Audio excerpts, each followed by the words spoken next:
Hi, everyone. This is Jackson Steger, and you're listening to Season 2 of Campfire. Let's get it. This season of Campfire seeks to understand how to build new cities. Each week, we are joined by experts and practitioners from different startup cities who will share the stories and lessons that they have learned from experimenting with radical new models of living.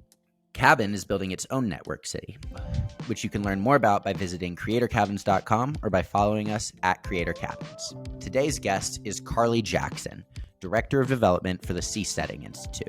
Seasteading refers to building startup communities that float on the ocean with any measure of political autonomy. The Seasteading Institute's mission is to educate the public about seasteading, as well as to support aquapreneurs to actively work on projects that will help humanity build floating, politically autonomous, environmentally restorative cities. This episode felt very holistic, and I had a blast recording it. You can see me smile if you watch the video version. And we discussed the tech stack for floating cities, the major players in seasteading, moral imperatives for building new kinds of cities, and much, much more. Before recording, I knew next to nothing about seasteading, and I walked away feeling like I had a solid grasp on the industry landscape, or rather the seascape. And I hope that you enjoy listening as much as I did recording it. Thanks. Carly Jackson, welcome to Campfire. Thank you for having me. Other than being a fan of your last name, I'm also a fan of your podcast and all the things that you do over at the Seasteading Institute. Cabin is building its own kind of city, but we have only yet talked to either land-based entities or more cloud-oriented, online-based entities. And so you're the first person that we've had on the show to talk about seasteading. And to that end, would love to just start with some definitions and some history. So what is seasteading? So seasteading is building floating, eco-restorative, politically autonomous communities out on the ocean. So there are a few levels to that. We definitely want to, I mean, all of those points are equally important to us, the being eco-restorative, floating, and then also the autonomy. But they can, there's a wide range within each of those criteria. So the Seasteading Institute supports projects that are working towards those goals, but we don't have any strict requirements for a seasteading project. Whether there are projects that want to do single family homes that sort of are float individually, and then there are projects that want to build huge floating cities, and we support all of that and everything in between. Really appreciate that. I'm really curious how this got started. Like, who's the first person who thought that seasteading was a good idea? Are there historical precedents for seasteading? There are absolutely historical precedents. There are many sort of indigenous cultures that have had floating societies. There's one in Mexico City. There are floating communities in Thailand and other parts of Asia. And so I couldn't tell you who the first seasteader was, but I can tell you the Seasteading Institute was started almost 15 years ago. Wayne Gramlich is credited with naming the Seasteading Institute, and Patri Friedman is the person who put the organization together, and he worked to get some funding and create our nonprofit organization with the goal of educating the public about the technology, doing the research to find proofs of concept and get funding together and just sort of coordinate an effort to get seasteading happening. Yeah, you mentioned all these different geographies that have, through one way or another, begun their own seasteading communities. What kind of person, sort of irrespective of geography, is attracted to seasteading? So most of our community comes from a libertarian perspective, people who are completely tired of the political fight. You know, one of our taglines is stop arguing and start seasteading. So the idea behind that is, rather than having this decades long battle to get, you know, incremental change in policy in the country where you live, if we can go out beyond any territory to have an innovative society where people can organize communities according to whatever structure that they think will work best. And then you will have sort of a marketplace of different kinds of governance structures, and people can choose what works best for themselves. We expect that will also have an influence on existing countries, when they see what works and what doesn't, to borrow from our innovative marketplace and governance. So most of our community comes to us from that journey of being tired of having to fight every little legislative battle and just wanting to try out new ways of governance. We also have a large community of people who are interested in technological innovation, people who want to develop new aquaculture practices or new ways of generating energy. They find that the regulatory burden to get new technologies approved and scaled up is strangling them. So having an opportunity to go try different kinds of technology out on the ocean and see what works. I mean, that's true of people who are interested in new medical technology, um, you know, uh, doing research on the ocean, the deep ocean. And then there are the folks who are interested in the environmental aspect of it, building a home that is actually eco-restorative, that actually creates a better environment for wildlife. If you are growing seaweed, you are helping to generate oxygen for the earth, and you can capture carbon that way, and grow fish population. So there's so much potential in many different directions of human development and flourishing. I love how there's so many different reasons why one might be attracted to those communities. What about you? What was the thing for you that like Carly Jackson saw and held on to and has inspired you throughout the time that you've been with the Institute? Well, I was a political activist, and I remember working with a married couple who were activists, and I just admired them so much. They had done so much good in our city. But I remember talking to them and they said, "Oh, we've been doing this for 20 years." And while that's admirable, I just didn't feel like I wanted to give 20 years of my life of not getting paid a decent salary and constantly having to watch what's going on at the city council or the state legislature. I mean, I'm not even talking about national politics because that's even more work. So I was just thinking about local politics, and I was like, man, this is asking too much of me for my life. So then around that time, I learned about intentional communities and learned about seasteading, and the Stop Arguing, Start Seasteading really appealed to me.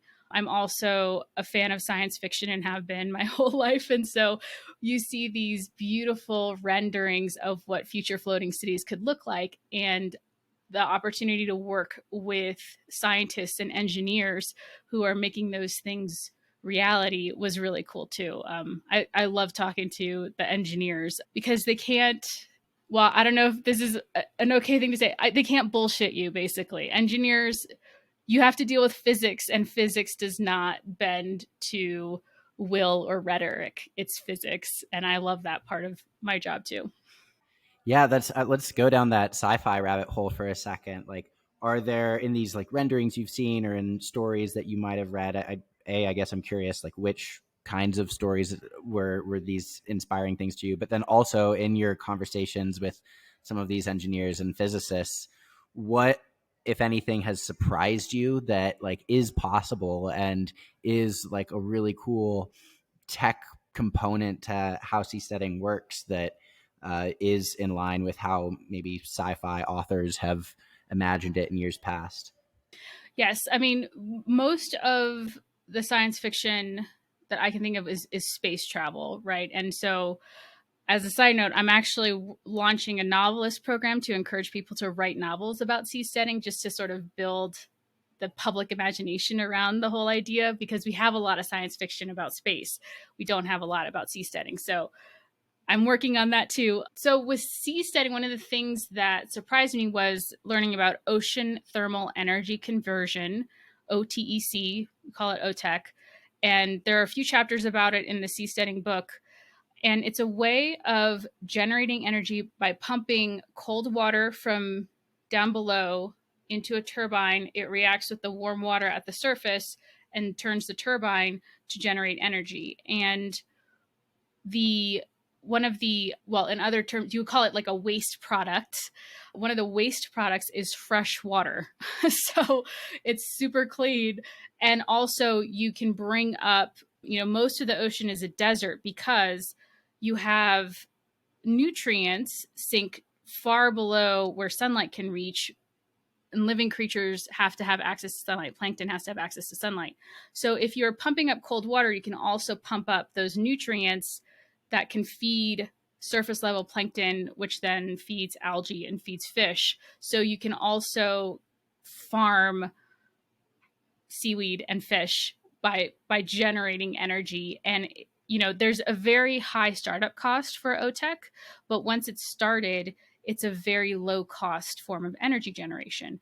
And one of the things is there is an OTEC plant in Hawaii, but one of the major costs is pumping that energy back to land. Well, if you're living on the ocean, you don't have to take that transactional cost of pumping that energy back to land. So, it will take quite a bit of development to find people who can put the capital investment to that kind of project, but it's really cool and exciting.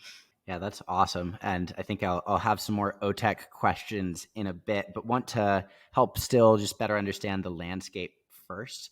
So on the Seasteading Institute's website, you use this phrase aquapreneurs to describe some of the entrepreneurial people leading some of these seasteading projects, which I love. And I'm curious, like, as I was doing some Googling, it seemed, like floating was like a very specific component of the seasteading landscape. But like, are there other, I guess, what are the major categories or business models or approaches to seasteading? Like, are they all floating? Are there some that cruise? Are there other categories I'm not naming here? Just, what are the different approaches to seasteading? Well, we certainly support seasteaders who just want to live on a boat, right? There are quite a few people there, but you can do that now. You don't need a nonprofit to argue for your political rights and your technological development to do that. So, certainly happy to support seasteaders who just live on a boat. We do have a video on our YouTube channel and that answers the question, why not just live on a boat? Because when you're moving, that, like, if you're just traveling from place to place, unless you're transporting goods, it's a cost, right? You're not making a living just living on a boat. Like, if you're homesteading on land, you're growing food, you're trying to be self-sufficient.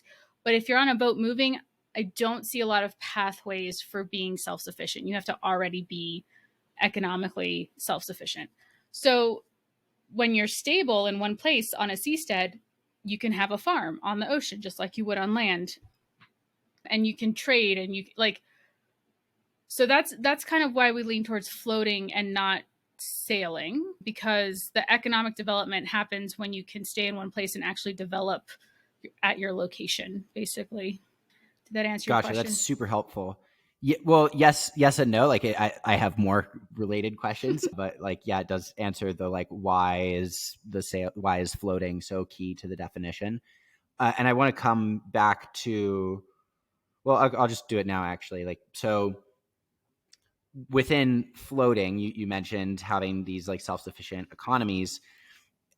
In Cabin and on this podcast, we've talked about Jane Jacobs and import replacement theory, this idea that like cities or politically autonomous groups, it is better for them to, instead of importing goods and services, to produce those goods and services. And so what are some, like, you mentioned farming, but like, what are common exports, or at least things produced in seasteading ecosystems, that maybe some seasteading enterprises have found success selling or trading or sending elsewhere? Well, it's mostly theoretical right now. We're working on having our first communities out there so that we can test these out and see how well they work in the real world. But one thing that is sort of a low-hanging fruit is data storage or crypto mining. You keep your servers underwater, easier to keep them cool. So that kind of information resource could be a way to generate revenue on a seastead.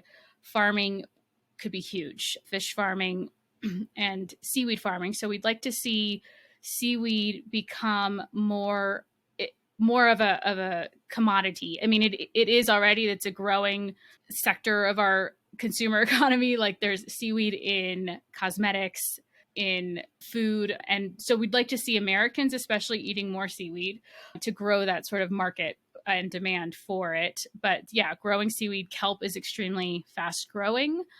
There are many different aspects of seaweed, like many different use cases for fibers, for all sorts of materials, and also fish.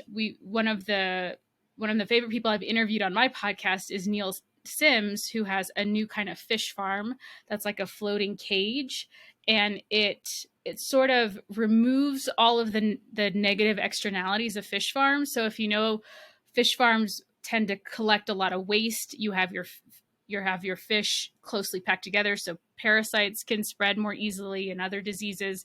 So his fish farm is a floating cage that can be tracked with a satellite. The fish keep moving, they're healthier, they're swimming more, and their waste is distributed over a wider space, so it's not collecting and causing pollution. It's able to be consumed by the environment. So that's the kind of aquapreneur. I feel like he's kind of like my idealized aquapreneur of like, we already do this thing, fish farming, but he's created a new innovation to make it better for the environment and healthier for the fish. I think also once we get some larger communities out on the high seas, middle Pacific, if you imagine a gas station in the middle of nowhere, like there are ships going back and forth shipping goods across continents. So if you had a seastead in the middle, you can have a lot of hospitality for those shippers. You can have refueling, you can have trade. So that's what I'd like to see maybe 20 or 30 years from now. Yeah, awesome. That's really cool. Like a nice truck stop for these boats, or maybe even like more of a touristy thing too. I mean, I would definitely want to visit. I have so many questions. This is awesome. So I guess I'll call this like the legal category of questions. But first, maybe it would be helpful to share with the audience what the Seasteading Institute does and how it advocates for seasteaders. But then my reason for asking that is also to just better understand how seasteading organizations achieve autonomy and are recognized as like their own entity and aren't like put in someone's eminent domain. Like, I don't understand really anything about international waters, so maybe you could just give an overview for the audience. Sure, and it's going to be a very basic overview because I have a basic understanding of it. So every vessel should be flagged for your own safety as well as to comply with international law. So basically, if your vessel is flagged, the way I understand it is there are rules of engagement for other vessels, right? So essentially, it's like registering your car with your state. So you register your vessel with a country and you have the flag of that country. And there are certain regulations tied to the flag, like who are the required crew members, what are their responsibilities, what are the inspections, so like safety requirements on the vessel. And so different flagging registries from different countries have slightly different regulations attached to the flag. But we think the path forward for seasteaders is to flag with an existing nation, and then you're legitimate in international law. And what we're working to do is to create a new kind of category for a seastead, because currently flag requirements, like there's one requirement for a lot of vessels that they have to come into port and be inspected and cleaned. Now, if you have a seastead, it's going to be extremely costly and time consuming to move that, well, depending on how it's designed. But for most of them that we've looked at, it's going to be extremely time consuming and costly to bring that seastead into port. So that's an example of a regulation that applies for current vessels, but probably would not be great for seasteads. And so we're working on developing, and my boss, the president of the Seasteading Institute, Joe Quirk, has researched and talked with flagging registries about moving forward with a new kind of seastead flag category. And so that's what we're focused on now as far as opening the legal doors for seasteads on the high seas to be respected. The issue is if you have a vessel out there without a flag, basically any other vessel can board or disassemble your structure, and there's no legal remedy. So now there are courts that you could have a legal remedy if you have a conflict with someone on the high seas. And it is, at this point, it's probably the most free situation because you can pick your court. Basically, it's sort of a market of different legal venues on the high seas, which is different than if you have a conflict on land. You're kind of tied to the government at your location if you have a conflict on land. So we think in that way, it's probably the most free environment available to people right now on Earth. So, who would be the entity that would grant this new category of seastead? Is it the UN? Is it some international ocean or water organization? Who are you appealing to? So there are many different countries with many different flagging registries. So that's another benefit. We have a market to choose from. And so we've talked to several different flagging registries. And, we think that as soon as we get a flag with one, we expect our seasteads to be so successful and profitable that many different countries will be like, oh, well, we want to have them as part of our, naval. Well, I'm not sure what the term would be. Our maritime representation, basically. Like, we expect there to be some competition of like, oh, your seastead flag requires you to do X, Y, and Z and pay this much. Well, we'll loosen we want to have that competition, right? Like that's sort of the core of seasteading, is having a competition, and we do have that among flagging registries. So we're figuring out how to get the first one done now, and we will probably be talking to multiple flagging registries about getting a seastead flag. Very cool. In the interim, as you're building out these different like suite of registries that recognize a seastead flag, are there countries that you're recommending to like current seastead projects that are like you recommend flying under their flag in the meantime, that have more regulations that are more appealing to seasteading organizations right now? And like, what are those? So at the moment, our most advanced seasteading project is Ocean Builders, and they are based in Panama. Panama has a very open flagging registry and is very open to foreign investment. So we'd say Panama is probably a good choice. But really, if someone wants to seastead, so much depends on the specific design of the seastead. So it's hard to say. Like, it depends on exactly, do you have a structured design, and that determines a lot about what flagging registry would be the most return on your investment. The other thing is, if you have a connection in your country, that's probably a huge asset. So if anyone out there is interested and curious about that, you can reach out. This is one of the things we do, is we try to help people navigate and communicate with government officials to allow for seasteading wherever they are. Super helpful. I want to dive into now this whole category of like seastead design. And the first question is maybe like more towards the safety side. How can seasteads protect themselves from piracy? And is that a problem that has happened before? Well, so pirates are usually in a very specific location and predictable location in the world. And so the first rule of thumb is don't put your seastead where you know that there's a lot of pirate activity.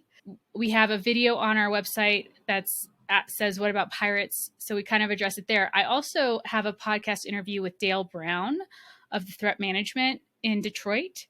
And he talked about, you form alliances with people. So even if you're 200 miles from land, you still want to form an alliance and be on friendly terms with with a country that has a coast guard that's going to be nearby.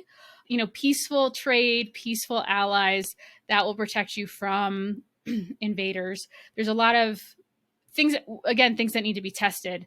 You can have a fish farm of nets. You can have AI autonomous vehicles patrolling the water to alert you to anyone coming by. So there are some things to consider. I mean, there's a long history of piracy. I'm sure we could study how pirates are defeated in the past and make sure that we have the right weapons. Again, you don't want to have weapons that are going to antagonize the nearest government, because then they're going to look at you sideways. Again, peaceful trade relationships, I think, are the strongest protection. Yeah, super fair. Before then getting into the rest of the design space, I have some follow-ups because you said you used the word threat, and that made me think, storms and all kinds of other. What are the other threats that seasteaders ought to be aware of and that you help them plan for? So hurricanes, there's a band around the equator where hurricanes do not go. And so the first seasteads will be in that protected zone. Storms, I mean, we've designed vessels to deal with storms and waves. And so learning from those designs is what you do. You design to handle what you can expect. And there's a lot of data on like wave height and storms that you can follow. So again, it's dependent on the location. So find a proper location and make sure you design your structure to handle the kinds of waves and weather that location generally gets. There's plenty of space on the ocean that's friendly. It's not a threat, basically, where you don't have to deal with as many threats. So we're starting there. We're starting in the easy spots. Now, cool. We did want to have we had a certification course a while ago and I was able to attend it and get my scuba certification and do a sailing certification. And I think it's really important there because we learned basic safety, basic how to swim, how to alert someone, the worldwide known signs for distress. Like that's important, just basic safety, because I think probably the biggest threat to seasteaders is going to be drowning. And so having those common sense processes of know how to swim, but also have safety vessels nearby and don't overextend yourself. Like just common sense, keep yourself safe. And wear sunscreen if you look at all like me.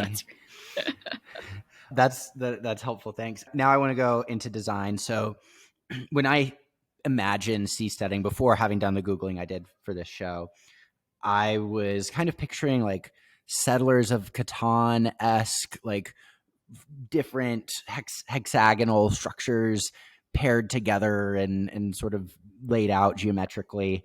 But that could just be totally a wild guess and wrong. Like, is there a prototypical seasteading design, either in the like early science fiction that there is on this space, or that like the engineers and physicists you mentioned earlier have spoken to, that can you just like paint a picture of what maybe a successful seasteading enterprise might look like? Right. So Ocean Builders is working on pods. So their designs are single family homes that sit on top of a spar. And they went with that design because it is the most economical. They're selling them for starting at like $250,000. And they have learned from past mistakes of other seasteaders. There was a project to have a cruise ship and rent out rooms on the cruise ship, but that turned out to be a much higher capital investment up front that we weren't able to meet those fundraising goals. And it's the same for other large structures. So it's a matter of what can we get done so that we can iterate and grow into the future. So those single family floating homes are the first step, and they will be located close to land. And they're going to sort of prove the case that you can live on the ocean and acclimate people to living on the ocean. And then moving out farther, you can develop, I think the modular structure that you described, like the hexagonal Catan, makes a lot of sense. Like one of the benefits is that you can take your home, if you don't like it, the community you're in, you can take your home and float it to another community. So we want something to be modular.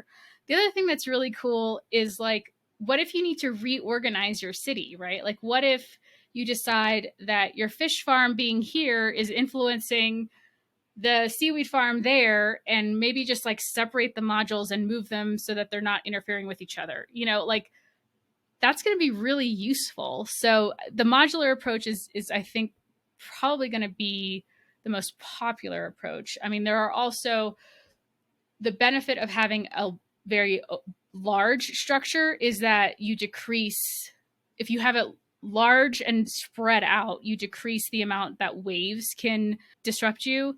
So that's going to be appealing for some, but again, higher cost to begin. So we need to prove the technology before people are going to invest enough money for us to be able to build those larger structures. Yeah, I really like this modular approach. It's exciting because in cabin and in sort of this larger network state space, there is this idea that you could have a product city. I'm not sure if you've heard this term before, but like, for example, if you have a bunch of fitness enthusiasts and you all wanted them to live in a world where there's pull-up bars everywhere and just like a great gym resources, you could build Fittopia, right? But that would never actually happen, I don't think, in that specific example in like on land, because there's just so many other things you need. But in like a modular sea environment, you could have like the fitness enthusiasts all group their homes around like the maybe like a single pod that is like dedicated to like it has like a track and a basketball court and I don't know, does another cool fitness things. And like you can apply that to any, like Balaji calls this one commandments or moral innovations, any specific theme you could group houses or pods around folks who like that theme. So that's really cool.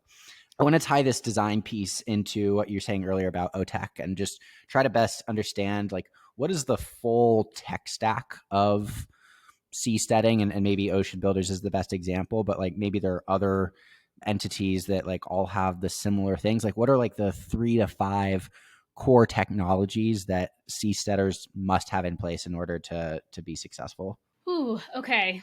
So energy generation, waste management, growing food. I mean, I guess you could say transportation to and from. So like having a boat, energy, food, waste management.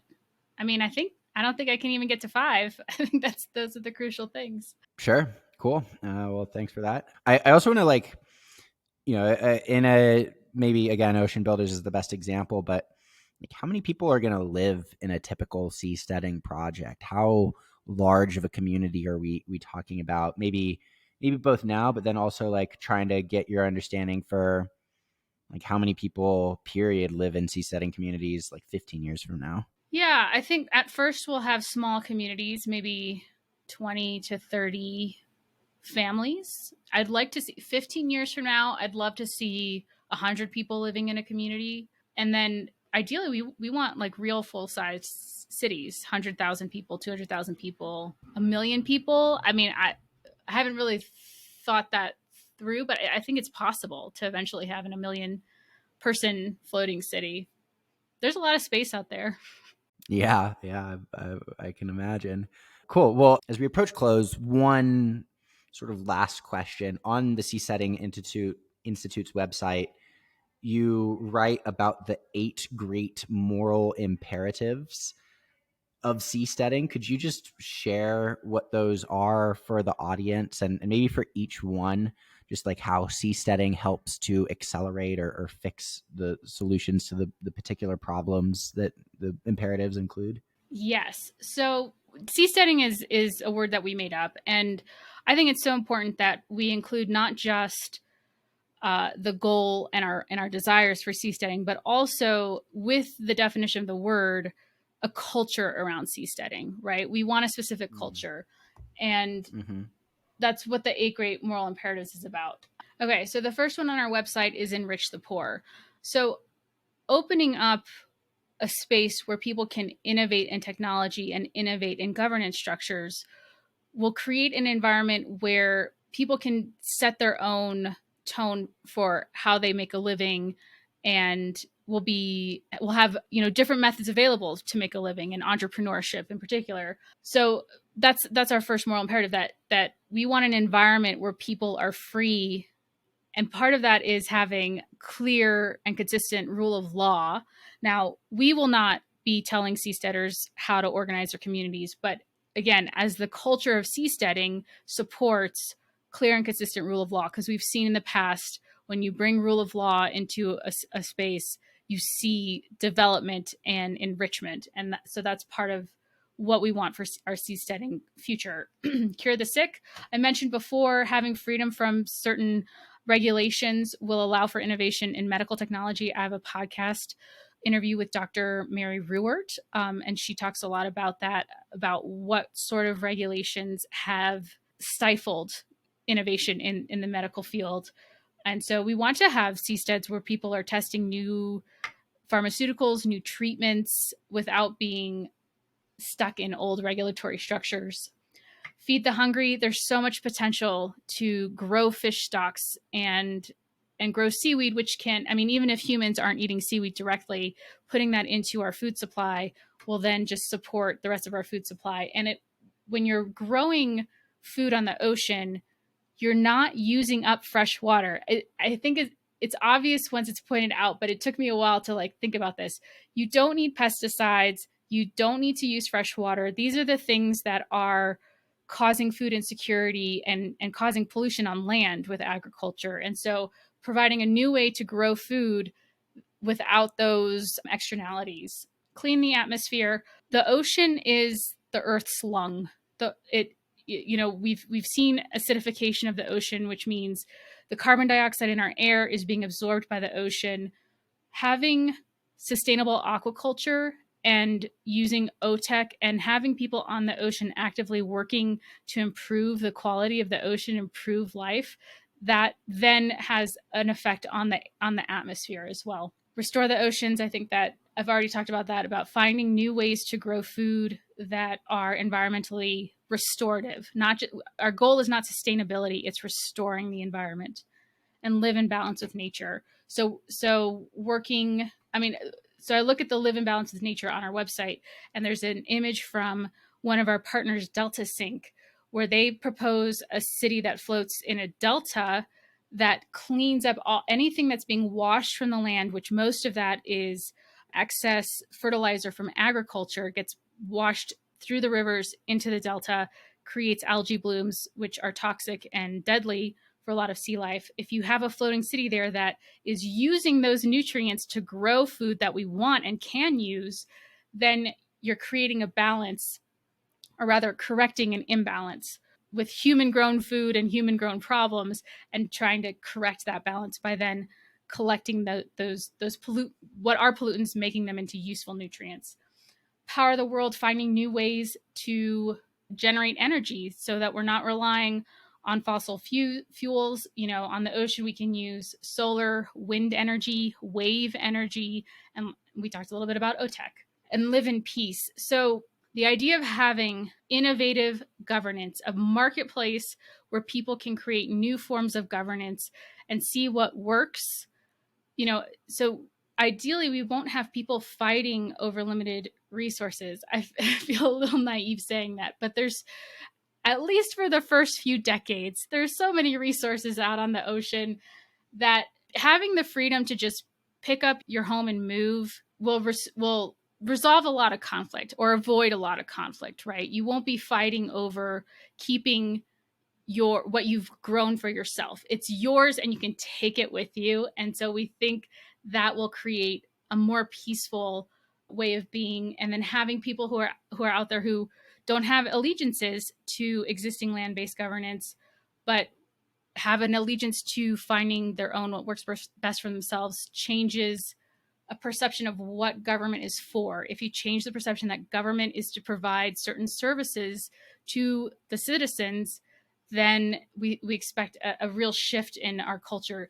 Just like we saw historically when the United States was being settled, and you saw a democratic republic being a very successful and prosperous country, we saw those influence go back to the monarchies in Europe and change the way that they organize their governance. So we want to see another shift in the way people consider governance, just like we have seen in the past. Awesome. A very comprehensive answer and a very comprehensive podcast. Thank you so much, Carly, for joining. I feel like I learned so much in such a short amount of time, which is rare and special.